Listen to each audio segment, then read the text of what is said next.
Okay. We are here today with Floriana Amicone, who recently walked around, how much is it, 270 miles, 430 kilometers in the northwest of Spain to complete a pilgrimage of sorts.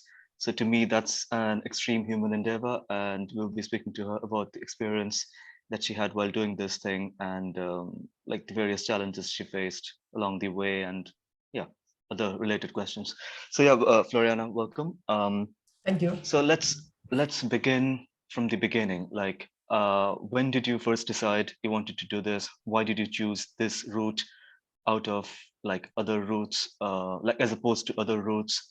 And like, yeah, like let's start from there.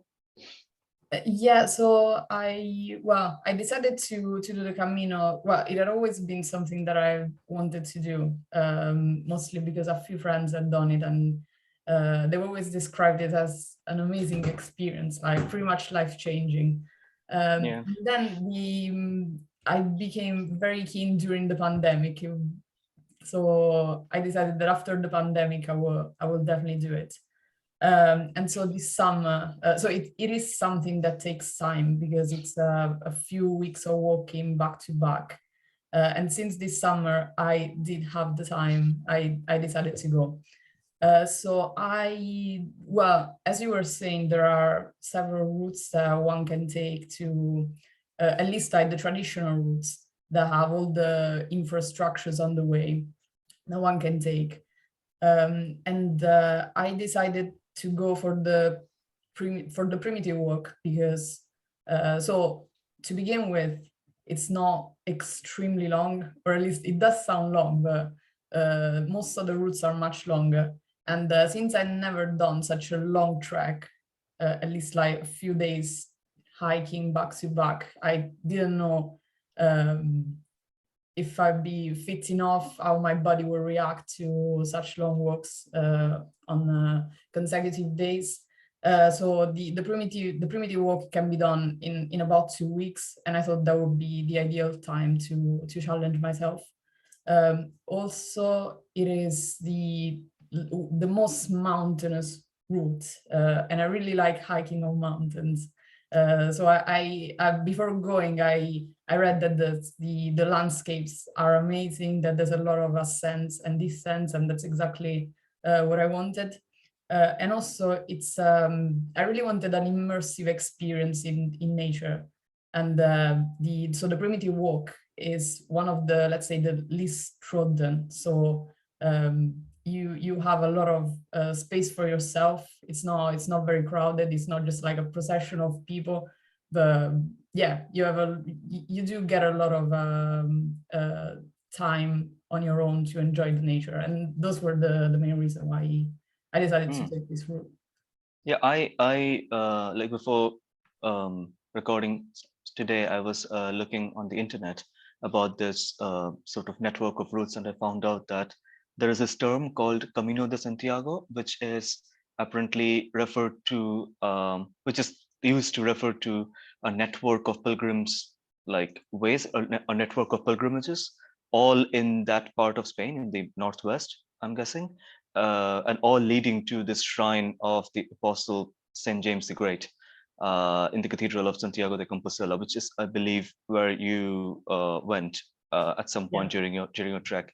And I mean, the thing that you said is also very interesting because I also read that the route that you took, the Camino Primitivo, that is apparently the most challenging out of all the possible routes that one can take to this cathedral. And so, okay, so let's talk a bit more about this particular route that you took. I mean, you have just explained why you decided to take that, but how was it like starting it? Like, did you know people who were going to be walking alongside you, or did you just, I don't know, take a flight to Oviedo or some place in Spain from Manchester or from Italy, and then you just started walking by yourself? Yeah, it was more the second. I just traveled to Oviedo, and I started walking on my own. Yeah, I flew to Rome to Santander, and then from Santander I took a bus to Oviedo. Spent the night there, and then the day after I started walking. So I did start on my own. Really, you meet a lot of people on the way. So only the first day I walked on my own, and then I met people. I met an Italian guy, and we ended up walking pretty much all the way together. And then we met other like Spanish people and all nationalities. And after 3 or 4 days, there was 10 of us that were working together. Yeah, so No, so basically, I mean, how does that work? Like you get off at a bus stop and you just keep walking? Like, is it as simple as that? sort of. So Okay. yeah, the official start is from Oviedo Cathedral, and so all the route from Oviedo's Cathedral all the way to Santiago Cathedral is very clearly marked. So I can actually show you pictures if that helps. Yeah, please. Of the so okay, share screen. Okay, so in the yeah, so Windows 11, really? this is me. Yeah, this was the 12th of July. So this is me starting from Oviedo Cathedral. And so in the, let's say in the urban areas around the city, you get these shells on the pavement, and they're facing backwards. So the direction is indicated by the bottom of the shell. That is such an inconvenient way of giving direction. I know, but most pilgrims move around using apps. So there are a few apps that you can use. I was using this app called Buen Camino, where you have like the route clearly marked. And have you also heard of this app called Google Maps? Yes, but it doesn't clearly show the Sorry, yeah. I'm being facetious. Okay, these are a few views, but normally along the countryside paths, you get these stones with a shell and an arrow that point to the direction. So what does this shell symbol signify? So it's a way of showing that you are a pilgrim. So these are the scallop shells that are found on a beach in Finisterre, which is the ultimate point of the Camino, even after the Santiago Cathedral. And normally pilgrims will get all the way there and collect a shell. And that will prove that they had been pilgrims. Okay, this is a bit non-trivial to me, but like, why shells? Why not anything else? Like it's traditional. It's tradition. Okay. Yeah, sorry. Yeah, so you began there and you walked for how many days? Was it 5 days back to back? Well, so from Oviedo, from the cathedral, from Oviedo's cathedral to Santiago's cathedral, it took me 12 days. Okay, sorry, 12 days, not 12 5. days. Okay. And so as I was mentioning before, and as you were also acknowledging, this route isn't just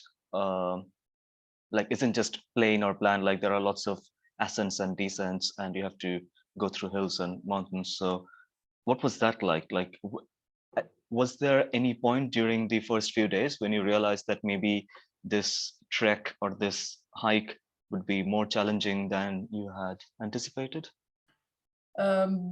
Well, not really, because I sort of knew what I was getting myself into. I'd done some research on what the path would be like, so I knew that there would be a lot of mountainous bits. So the first week of the okay, let's say this route goes through 2 regions in Spain, which are first Asturias, and then Galicia. So let's say the first half is in Asturias, and that is where the path is really mountainous.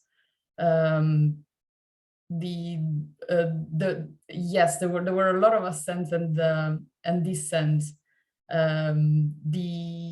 There was the most challenging day was definitely stage 4, which is the so-called La Ruta de los Hospitales. and it's probably the most famous stretch of this walk. Okay. So the difficulty there is that first, so you immediately have a steep ascent. So from 300 meters high, you get all the way to 1,200 meters, and then it's all a bare path on mountains where there is absolutely no facilities. That there are no cafes, not even villages, absolutely nothing. There are not even trees, so there is no shade. Yeah. And you then walk about 15 kilometers on top of this hill, on top of this mountain. And so you have to be really well prepared for this trek. Like you have to stock up on food and water before going. You have to make sure to start early in the morning if it's going to be very hot, because you don't want to be caught under the sun at, let's say, 1 or 2 p.m., like especially in the under the Spanish sun in July. That can be very dangerous. And then after that, you get a very steep descent, which is probably even harder than the ascent, because it's on a very stony, like gravel path. And that was probably one of the hardest bits. It was very complicated. It's very hard on your knees. You really need walking sticks. You can easily slid and fall and injure yourself. So this whole stretch was 28 kilometers. It obviously takes, since the path is really, it's a really hard terrain, like very complicated to walk on it. It takes longer than it would normally take the average person to walk 28 kilometers.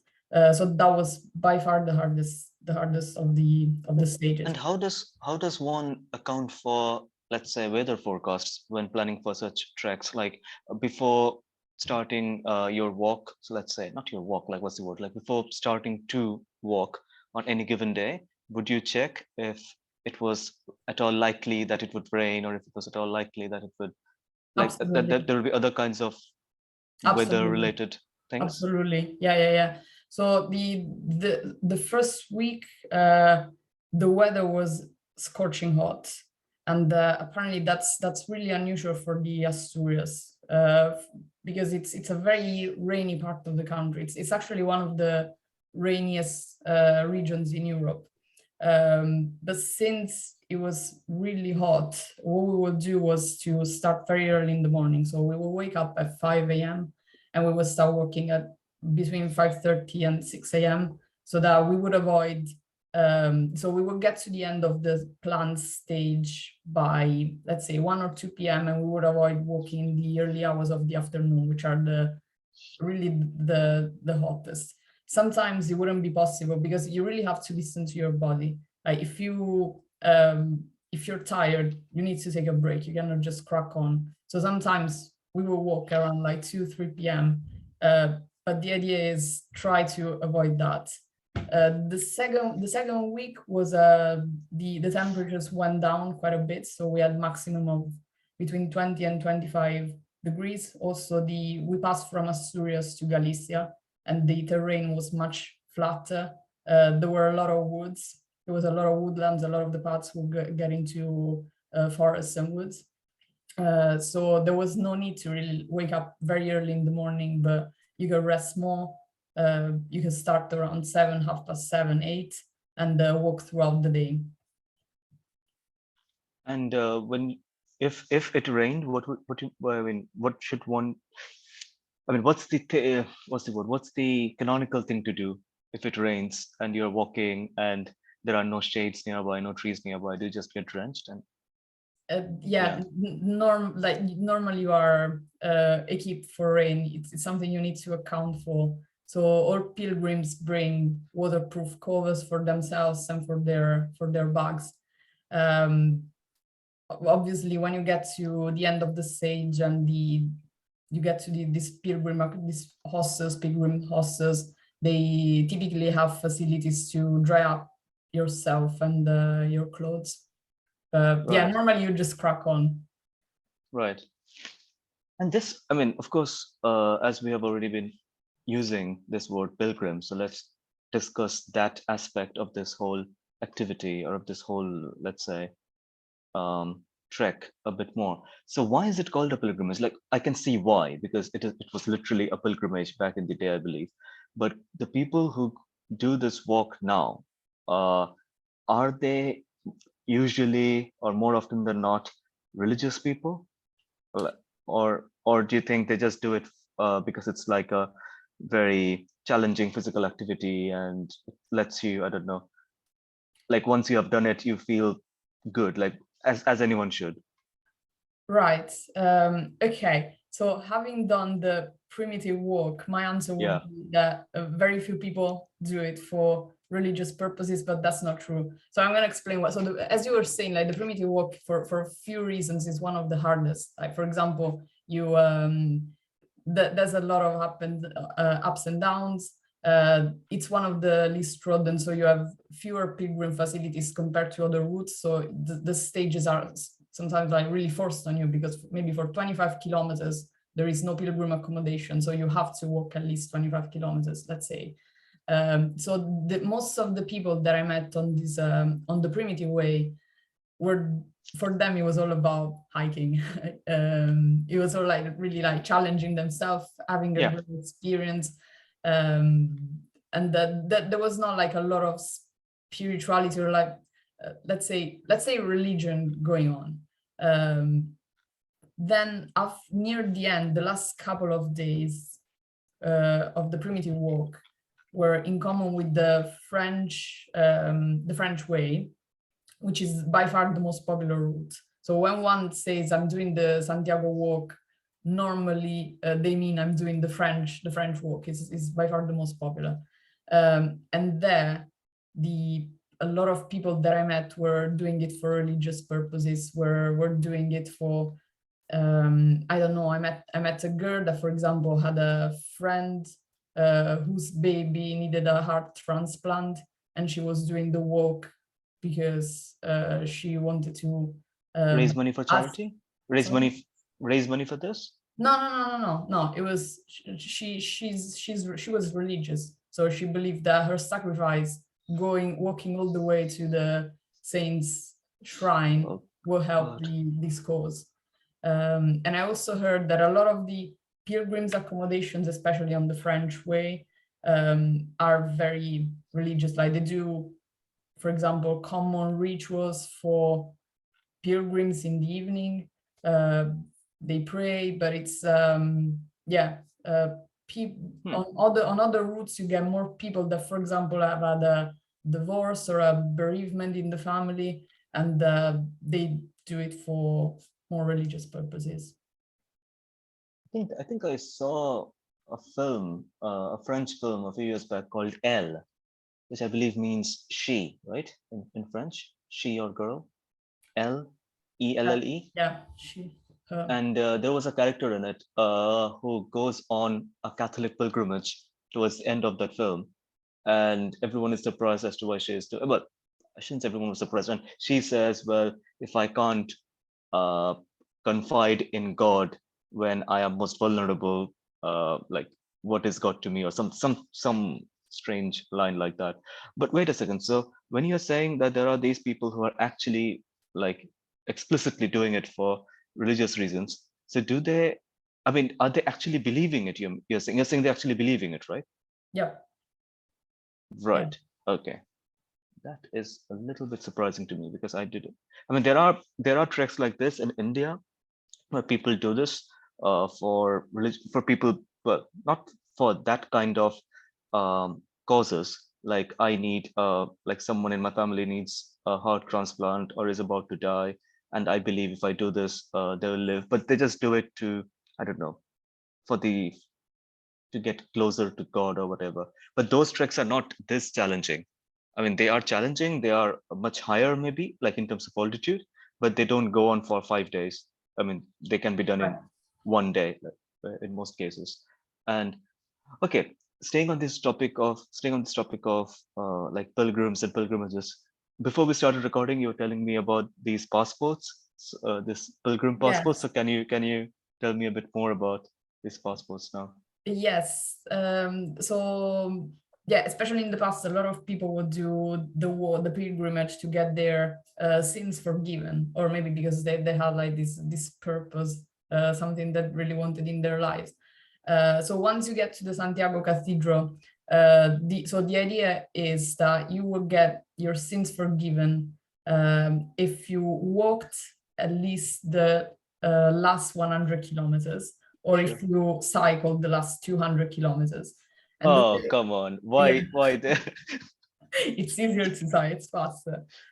So once you start to prove that you walked the last 100 kilometers or whatever length you do walk, at the beginning of your pilgrimage, you need to get, it's called the credencial, which is the pilgrim passport. So I got one here. So you can get it in big cathedral, for example. I got this in Oviedo's cathedral. Right. And every day, as you walk, you get stamps where in the places you stop at. And this can be, so normally the hostels where you stop have one of these stamps, but also bars, cafes, Right. shops, Right. some chapels and churches on the way. And at the end, when you get to the Santiago Cathedral, they check the dates of the Yeah. stamps and where you Yeah. got the stamps, which certifies that you walked the last at least 100 kilometers. And then you release the Compostela, which is the certificate. I got it here. Is the Yeah. certificate that you've completed the walk. But this is DOM certificate. Don't you have This yours? is DOMS because because I left I took mine to Italy.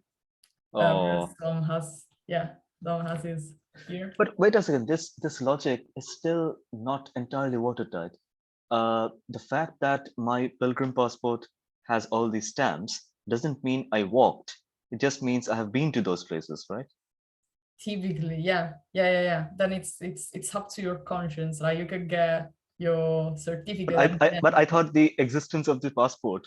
Uh, I mean, I thought this passport existed so that people won't have to depend on their conscience, so that you could just show a piece of document and have your sins forgiven. But yeah, well, no, this is I mean very interesting because um, whenever I hear stories about some like long stretches of walking, I always try to understand or try to read about what the backstory is like. So, for example, like a few years back, uh, there was this guy from the UK or from the US who claimed that he had crossed Antarctica, like one edge to the other, walking, and someone else claimed that they had also crossed it maybe a few days after the first guy, and then there was a bit of a controversy surrounding like the truth of these claims, and then people were talking about how often like explorers, if I can call you an explorer, like how often explorers tend to um, like like withhold information, certain kinds of information to portray their, let's say, achievements in a good light. But in this case, in your case, of course, uh, I mean, you don't have to do that because, of course, you have these stamps, so everyone knows that you did. I mean, yeah, I'm just. I mean, it's not in the same, what's the word, category as crossing Antarctica, which like no one can see. People have to sort of depend on your word. But of course, you were posting on Instagram, so we all saw that you were actually walking. So tell me one thing, like when so you were with a group of 10 people, you said around 10 people. So you said there About was an 10 people. Italian person and there were like more people later on. So out of that group, you said there was this one person who was doing this work for a religious reason. Well, yeah, So no, she was not part of our group. It's a girl that I met later on. later on, so out from your group, were there people who were still a little bit religious? I don't. Okay, the thing that I'm trying to get at is, um, were there people who you believe wouldn't have done this work, like wouldn't have done this work if they weren't, let's say, I don't know, born I think, Catholic or yeah, no, something like I that? think none of the people that were traveling with me were doing it for religious purposes. It was all about the having this good experience. No, I understand that, but Yeah. so no, that's not what I'm trying to ask is something slightly different. So, for example, there is this temple in the Garhwal Himalayas, I believe it's called the Kedarnath temple. It's not that high by Indian standards. I think it's around, I don't know, 3,600 meters above sea level. By European standards, that's quite a lot. But since the Himalayas are a much younger mountain range, it's not that high. So lots of people trek up to this temple. It's around, like from the nearest place, which I believe is called Gaurikund, to there is, let's say, 16, 17, 20 kilometers. You can trek that in one day. Uh, Many of these people who do this trek do it for religious reasons. Like for them, this temple is a very important temple. But there are many other people who know about this religious tradition, as in they were born into a family which had people, like the family had people who were interested in this religious angle. But the trekkers themselves were not really interested in the religious angle, but they sort of were first made aware of this walk or of this trek I due see. to a religious, let's say, background, due to them having a religious background. So my question to you is, like, do you know if any of your, let's say, walking companions had any background like this, or if they So literally learned about this walk from the internet and then wanted to do it? some religions, well, I can just speculate. Yeah, And I think it's 100% because they must have had some, I don't know, must be exposed to the fact that to some sort of like Christian yeah, meaning to this walk. yeah, yeah. And I mean, the reason is mostly because, for example, since I live in the UK, I realized that not many people here know about the Santiago walk. So the UK is not a very Catholic country. So it's fair enough. Whereas in Italy, everyone knows about it. Like In most of the, France, yeah, in in France, yeah, France, yeah. everyone knows about it. And in Spain, of course, Spain is like it's the home of the walk, and it's a very, very extremely Catholic country. So Yeah, yeah, everyone one way or another knows about it. So if and it really makes sense that if you want to do a long trek, then you better choose a trek where you have a lot of facilities. You can just like start walking in the morning, and you don't need to not even book, sometimes not even book the accommodation for the same day. You can just get to the end of the stage and find the hostel. There are a lot of facilities rather than having to organize trekking holiday and book like bed and breakfast day by day, arrange your figure out the paths. Here the path is completely marked, it's very easy, you can just like walk. it's not like going to, I don't know, Oxenholme and trekking in the Lake District. Yeah. Um, Right. I was gonna ask. So yeah, you just mentioned accommodation. So what was like? Is it challenging to find accommodation if you haven't booked, like I don't know, 3 months before your planned trip, or I mean, do you have to book quite a lot in advance, or can you just like turn up and find something? It depends on what kind of accommodation you want. So if you want a good hotel pension, then you probably need to book in advance. Uh, but you can also not book at all. So there are, let's say, so most pilgrims stop at these they're called albergues, are pilgrim Yeah, I hostels. saw that. Yeah. Yeah, Okay, is that how yeah. it's pronounced? Okay. Albergues, yeah, Yeah. very simple accommodation. You get bunk beds in a mixed dormitories. You get facilities to hand wash your clothes. Like the most luxurious ones have a washing machines. Oof. You get, yeah, share bathrooms. Really simple, like the most simple things that you need. Do you get free Uh, Wi-Fi? you don't get free Wi-Fi. Oh, Not always, not always. Sometimes you do. So there's two types of albergues. Some are private and are let's say, the best ones. But there are also some albergue, like every, let's say, biggish town has a municipal albergue, which is an albergue run by the town council. So it's taken care of by volunteers, which change every couple of weeks roughly, and this cannot be booked. So it's on a first come, first serve basis. So you can just like start walking early in the morning, possibly, so that you get to the municipal albergue early enough so that you find the place. So you don't really need to book. For me, so for my personal experience, on the first, let's say, 10 days of the Camino, I used to book at least one, like at most 1 day in advance. Sometimes I wouldn't book at all and go to the municipal hostel, which are also the cheapest. Like normally you pay at most like 10-12 euros. Sometimes it's on a donation basis, whatever you want to give. Yeah, just walk to the municipal albergue, stop there.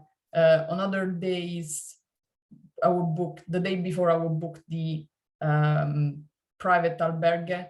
But that really, I don't know, that takes something away from the experience, because it's no longer like, okay, I'm gonna start walking, and whenever I'm tired, whenever my body can no longer take it, I will stop and rest. It's more like planning in advance. Then on the last days of the Camino, the route becomes much more crowded, because a lot of people only walk the last 100 kilometers in order to get the Compostela, the sins forgiveness. So it's really, really crowded, and then you have to book. But 1 day in advance is always been fine. What is interesting to me, I mean, based on what you just said, is like people do care about the certificate. That means. Yeah, I think for some people, for religious people, it has some meaning. For others, it's more like another thing that gets ticked, a thing to do in their life that gets ticked. Yeah, I understand, but like as you said, like there are many people who just walk the last 100 kilometers because that is the bare minimum that you have to walk to get the certificate. So yeah, that seems a bit surprising to me, that getting the certificate would mean so much. But let me ask you a slightly well, unrelated but still somewhat related question. Like whenever people ask extreme adventurers questions like, why do you do this? Don't you think you would be better off doing something more safe? Like, for example, there was this guy, Philippe Petit, I believe his name was. He was a high wire artist. He walked on a wire between the two domes of the Notre Dame Cathedral in the 70s, and also, I think, walked on a wire between the two Twin Towers in New York in, I don't know, maybe 80s, 70s, sometime like that. And so there have been other people like him, like who would like climb up a very tall statue, climb up a very like, I don't know, high bridge, just for the sake of adventure. Like I want to see if this is possible, and I want to see how I feel while doing it, or how I feel once I've done it. And whenever people used to ask them, people as in, I don't know, police or whoever, is to ask them like, when you do this, don't you think you could injure yourself, or you could, I don't know, die? And they'd be like, no, I just like the feeling of trying to do it, or like the feeling of in the process of achieving it. Same applies to, I don't know, mountaineers in some cases, like people who climb Mount Everest, like some of the very, very high mountains where it is not always obvious that you will be able to come back. Again, doing this walk probably isn't in the same category as that, because probably not, but of course it is also, I mean, it is still a very challenging endeavor, like physically, mentally, whatever, psychologically, maybe even for some sinners, like you have committed like a grave sin and you have to walk 100 kilometers to ask for forgiveness. So do you see now why people might be, let's say, motivated to partake in these kinds of extreme adventures? Like, do you see it more from the side of them, from their side now?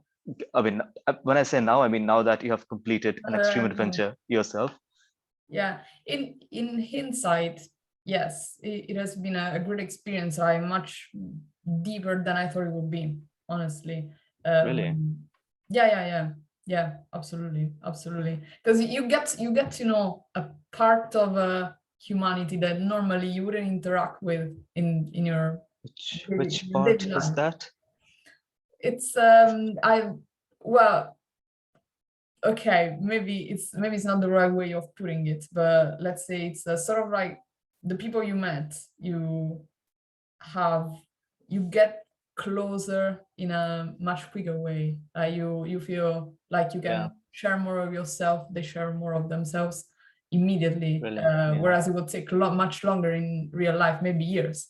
But you're in some, you're in a very challenging situation with these people. Sometimes you need, they will, if you're in difficulties, they will help you. Like I have people that offer to pierce the blisters under my feet, and after, like, I met them the day before. No one that I meet, I don't know, in the tube will offer to pierce my blisters, right? And you feel comfortable sharing your life with yeah, them, and vice versa. yeah, I do believe that putting yourself out of your comfort zone makes you understand yourself much better, like understand your limits, understand what you like, be more aware of what you can realistically do. And I really like that. Do you have any challenges like this one planned for the future? No, not at the moment, but I will definitely do another Camino route in the future, maybe next year, maybe in 2 years' time. No, but you live in the UK, right? Like, isn't there this challenge of climbing, what is it? Some peak in Scotland, maybe, I don't know, Ben Nevis, But something in no, Wales, maybe Snowdonia, and yeah. something down south within, I don't know, 48 hours or something. Oh yeah, I heard that. Yeah, I haven't No, considered doing it. no, I mean, I mean, I'm asking you this for the reason that when you say you want to do another Camino route, I mean, my question is why? Like, you've already done the most challenging one. Like, Yeah, it's mostly about the experience, mostly about the people that you meet, the places you stop at, the hospitality you get, and it's really a great way of exploring like the real rural areas. Like I walked between villages that are just like a bunch of scattered houses, and really. I will, yeah. I mean, I will never like deliberately decide to, I don't know, go to a random tiny group of houses in any country, but that In naturally rural happens. Spain, yeah. And let's talk about that a little bit then. So when you were seeing the people who lived around these places, like that's their home, I mean, what was that experience like? And what sort of people were they? Like, were they like oldish or middle-aged? And what sort of like lives did they have, you thought? So mostly middle-aged to old old Right. people. Let's say a lot of them work in this let's call it pilgrim industry. Hmm. So we've been told that like it really started, so for a very very long time, like for decades, this Santiago walk had been almost forgotten. Very few people did it, but then over the last 20 years it was revived. um, yeah, and since then, like restaurants and cafes that happen to be on the on route get a lot of visitors, especially in the summer months. um, Right. Other than that, the a lot of the economy is small farms, like not extensive farmings, but like small family-run farms, maybe a few cows or sheep. um, yeah, agriculture, like growing crops, seen a lot of corn fields. Right. Yeah, it's very very simple life, like what you will imagine to find in a rural area in any But country. I mean, are they sustaining themselves through like, I don't know, with the help of the pilgrim industry, or do they have like a life that is very independent of whether or not there are enough people doing the pilgrimages? Well, I mean, I believe this place is well, talking to the people that live there, the places were getting highly, like there was a immigration of especially young people um, in the past years. Now let's say the pilgrimage is boosting the economy, so the process has slowed down. Maybe people are also coming back, or yeah. Let me share with you this link that I just found on the internet. Where should I send it? I'm sending it to you on Messenger. Do you have Messenger on your laptop? Yes, need to open it. So I found this map. It says Way of St. James, and there is a symbol that you were showing me, but it says the French way. And there are routes that are starting from places like, what is it, Montpellier, Toulouse, Paris. So there are people therefore who probably walk from Paris to Santiago de Compostela. Yeah. Can you see the link? Yeah, I can see the map. Yeah. So I met people that, okay, so a pilgrimage, right? These routes that exist in Spain are just the best trodden. So they have all the facilities that a person might want, and it's where like traditionally pilgrims coming from different parts of the world will converge. So they become like fully fledged paths. But you can normally, like, you can start a pilgrimage on your doorstep, and you can walk all the way to Santiago from like any way you like. I met people that have started from their doorstep. I met a person that had started from his hometown in Belgium, and I walked all the way to Santiago. Where in Belgium? I don't know exactly. I didn't inquire. You had 10 days and you didn't ask where in Belgium? No, because this is this was not a person that was traveling every day with me. It's a person that I met one night at a hotel, and we just stopped chatting. Yeah, he actually, well, he was very kid, so he told me this his experience. He had done it in the past, and he told me that it was a so when he got to the Pyrenees at some point, it was he was really in pain. Like he had some problem on his ankle, and he couldn't walk for a few days. And he had some friends in the area that were cycling around. So even though he couldn't walk, he could cycle. So he decided to use one of their bikes and cycle 2 stages.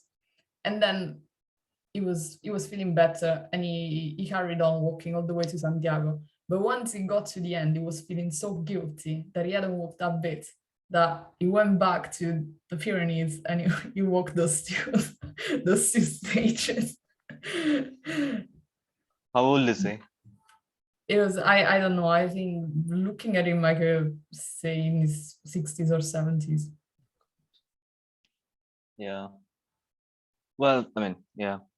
One thing that is slightly interesting, I mean, is the fact that in many religions, not just in, so this is, we're talking about Catholicism, right? Mostly. So, I mean, I don't know if there are walks like this in the Anglican faith, but let's say there aren't. But I have seen the existence, I've been aware of the existence of similar kinds of walks. Again, not this long, but similar kinds of walks in India as well. And it always like boggles me as to why they have to walk this particular route. Like you can just walk, if you want to walk 500 kilometers, walk 500 kilometers on a treadmill, and then wash all your sins away. But I guess, so do you know what the, let's say, original religious reason was for the holiness of this walk in particular? Yeah, it was to visit the tomb of the Apostle James. Yeah, no, I saw that, but what my point is, why do you have to start walking from, I don't know, Paris or Oviedo? Why not start walking from, why not start, I don't know, from 50 kilometers away or 30 kilometers away or epsilon kilometers away? Then if you're religious, it won't be enough to cancel your sins. But you can. Then it's still like something personal. Like no, I know. But I was just wondering if there is like a religious calculation behind how long the route should be, so that your guilt, your sins can be like erased. Yeah, so the it's not really religious, but one of the hosts at one of the albergues where I stopped explained to me that the 100-kilometer mark has been chosen because they took the old so the region where Santiago is Galicia, and they consider all the routes, the traditional routes like the Portuguese, the French way, the English way, the primitive, and so on. And they saw that where was the last point in Galicia in every of these routes. And that was on the Portuguese, which was about 107 kilometers away from Santiago. So they decided, okay, let's set 100 kilometers as the mark. Right, They had right. to decide on something, and that They was have to, yeah. yeah. Yeah, that is. And so what was the scene like? What were the scenes like when you finally reached Santiago de Compostela? Was it like the climax of a film? Like you finally get there? Yeah, it really was. Like like how did you, what did you, like what were you feeling? What were your feelings when you finally saw this thing after walking for like half a month? I cried. Really? Yeah, Oh, yeah. wow. It's something I've been walked 2 weeks only to get to that point, and it was very much stronger than I thought it would be. Yeah. And was everyone crying, like their eyes out, like No, this is not everyone was just crying. No, just me. Yeah. I didn't really check other people out. right? No, but yeah, like just talk about it a bit more, like the Yeah. final reaching experience. Yeah. So the depending on which route you take, you enter the cathedral square, which is the kilometer zero on by different ways. And from the primitive walk, you sort of like came from the back of the cathedral, then pass under an arch, turn left, and you have the square. So I got there, it was 2 p.m., 2 or 3 p.m. It was really crowded. It was really crowded. When? What was the day? What was the date? Do you remember? It was the 23rd of July. It was the 23rd of July. And yeah, it's a very strong feeling. It's okay, it's a beautiful cathedral, but I've seen bigger cathedrals, Better cathedrals, better looking well, cathedrals. Like you lived in Rome, right? Like Rome has some of the yeah, St. Peter's Cathedral. I think it's much grander, for example, both the square and the cathedral itself. But still, it's something you that you work so hard towards that when you get there, and like when you start, you never think that you're gonna reach it. It always seems so far away because you normally plan just for the end of the next day's stage. And when you get there, it's amazing. It's overwhelming. So it was more like the culmination of your efforts that like, let's say, resulted in your emotions rather than like a religious, I don't know. Yeah, like no, a I was not doing religious... it. I was not doing it for spiritual purposes. Of course, but Yeah, so it you was. just told me you cried, so I'm just Yeah, trying to think. it was mostly the achievement, something you work so hard towards. Right. It's more. Yeah. It was more a symbol of my efforts. Of course, yeah. Was it more, I don't know, emotional than, I don't know, when you passed your Viva or? It was well, yes. That was also July, right? That was also July, That was right? also July. 2019? Yeah, it was also similar period. Yeah, similar period of time. I believe so, but because the Viva, the last weeks leading up to the Viva are so frustrating. Yeah, you just need to. Yeah, you're just waiting for it to be done. Yeah, it's be more. over. Yeah. Yeah, exactly. It's more relief when you get the Viva done, whereas there is more a sense of accomplishment. That is true, and also it takes longer. Like a Viva won't take 10 days or 15 days. Exactly. Hopefully. Hopefully. Yeah, no, and that's very. So yeah, so you're saying there were lots of people, and it was around 2. I mean, I stopped you there, right? Like I interrupted you. So yeah, so please continue. Like there were lots of people. You were at the Cathedral Square, and it was the middle of the day on the 23rd of July. Yeah, yeah. Then, And then after, when you get there, you go straight to the pilgrim office where they check your pilgrim passport right, and right. give you the certificate. Um, yeah, and after that, I only had one day in Santiago. Well, one evening in Santiago, because then I decided to carry on all the way to Finisterre, and I had to leave the morning after. So I took one of the guided tours around the city. No, no, no, let's talk about the like the further walk The that you further did. walk. Yeah, so what was that like? What was the motivation there? And weren't you like tired or like half dead or three-fourth dead after walking for 15 days? Yeah, no, I decided to carry on because I was actually feeling good once I got to Santiago. I was still feeling really like physically good.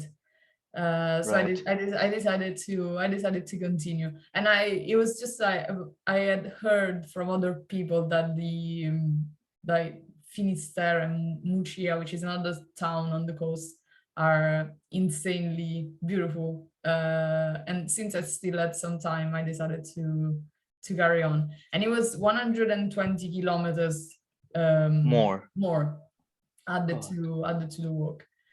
Um, So how long did it take you to walk this 120 kilometers? It took me 4 days.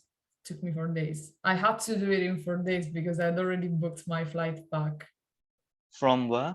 from Santiago, from Santiago Airport. Yes, you had to go there and be back in Yes, Santiago. yeah. So I walked from Santiago to Murcia, then Murcia to Finisterre, and then I took a bus back to Finisterre to Santiago, which is 2 hours drive, and then flew back.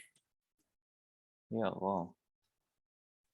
And the people who you were with when you were like when you were walking all the way to the cathedral, did any of them join you? Yeah, so all of them carried on. Then you really, so at that point you can choose whether to go first to Mucci or first to Finisterre. And only one of those people I walk with me had the same plan, because some people stopped in Santiago for 1 or 2 days. Some people decided to go to Finisterre first. Uh, so yeah, not all of them, not all of them, but at that point everyone was about to leave, so our Right. plans, it was really hard to match our plans. So on the map, I see this place called Fisterra. No, not Fisterra. Yeah, Fisterra is the Galician or Spanish name for Finisterre. Right. Okay. And so this is basically like yeah.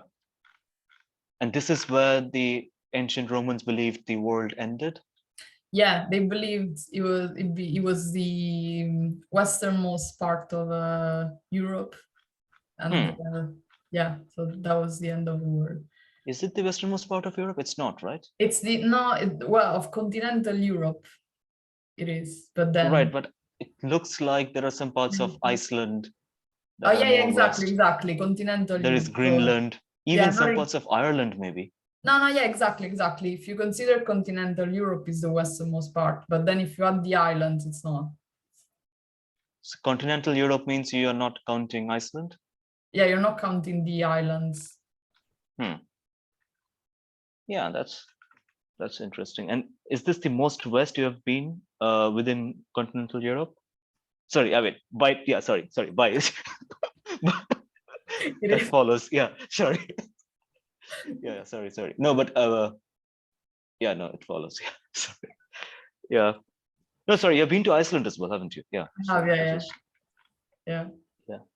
Is it true that there is this small lake kind of thing in Iceland, somewhere in Iceland, uh, where the European tectonic plate meets the Asian tectonic plate or something? I mean, I think so. Like if you are like swimming in that lake, you Oh, can touch the two continents or something? I don't know that. No? I saw it in a video, but I I, I wasn't quite sure. Yeah. So yeah, so let's end with a few words about like if you were to give advice to someone who is thinking of doing this for let's say A, religious reasons, or B, just for the sake of an adventure, what would your advice be? Would it just be like, make sure you check the weather every day, make sure you Yeah, are fit, or it would be buy good shoes and socks, because that's the most oh, I important see. item. Yeah, because you like your feet are really a really crucial asset. Like once you start getting blisters, if you get, I don't know, tendonitis, that's what you just can't walk. Tendonitis, yeah. Yeah. So can you talk a bit about the shoes you used?